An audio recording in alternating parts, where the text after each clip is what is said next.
कार्तिक माह के शुक्ल पक्ष की एकादशी को देवोत्थान एकादशी, देवउठावनी, 11, प्रबोधिनी एकादशी आदि नामों से भी जाना जाता है। धार्मिक ग्रंथों में यह एकादशी बहुत ही महत्व मानी गई है। यहाँ आपके लिए खास तौर पर प्रस्तुत है देवउठनी एकादशी की व्रत कथा। देवउठनी एकादशी की कथा के अनुसार एक राजा के राज्य में सभी लोग एकादशी का व्रत रखते थे। प्रजा तथा नौकर चाकरों से लेकर पशुओं तक को एकादशी के दिन अन्न नहीं दिया जाता था। एक दिन किसी दूसरे राज्य का एक व्यक्ति राजा के पास आकर बोला, महाराज कृपा करके मुझे नौकरी पर रख लें। तब राजा ने उसके सामने एक शर्त रखी कि ठीक है, रख लेते हैं, किंतु रोज तो तुम्हें खाने को सब कुछ मिलेगा, पर एकादशी को अन्न नहीं मिलेगा।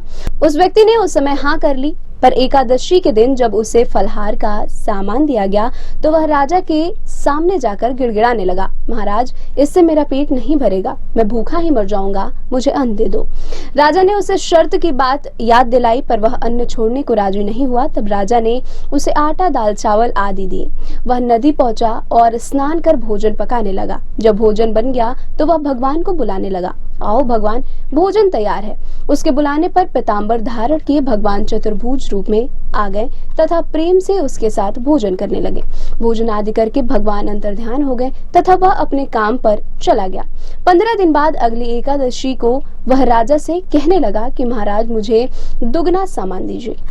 उस दिन तो मैं भूखा ही रह गया। राजा ने कारण पूछा तो उसने बताया कि हमारे साथ भगवान भी खाते हैं, इसलिए हम दोनों के लिए ये सामान पूरा नहीं होता है। यह सुनकर राजा को बड़ा आश्चर्य हुआ। वह बोला, मैं नहीं मान सकता कि भगवान तुम्हारे साथ खाना खाते हैं। मैं तो इतना व्रत रखता हूँ, पूजा करता हूँ, पर भगवान ने मुझे कभी दर्शन नहीं दिए। राजा की बात सुनकर वह बोला, महाराज यदि विश्वास ना हो तो साथ चलकर देख लीजिए। राजा एक पेड़ के पीछे छिपकर बैठ गया। उस व्यक्ति ने भोजन बनाया तथा भगवान को शाम तक पुकारता रहा, परंतु भगवान नहीं आए। अंत में उसने कहा, हे भगवान यदि आप नहीं आए तो मैं नदी में कूदकर प्राण त्याग दूंगा। लेकिन भगवान नहीं आए। तब वह प्राण त्यागने के उद्देश्य से नदी की तरफ बढ़ा। प्राण त्यागने का उसका दृढ़ इरादा जान शीघ्र ही भगवान ने प्रकट होकर उसे रोक लिया और साथ बैठाकर भोजन करने लगे। खा पीकर वे उसे अपने विमान में बैठाकर अपने धाम ले गए। यह देख राजा ने सोचा कि व्रत उपवास से तब तक कोई फायदा नहीं होता जब तक मन शुद्ध ना हो। इससे राजा को ज्ञान मिला। वह भी मन से व्रत उपवास करने लगा और अंत में स्वर्ग को प्राप्त हुआ।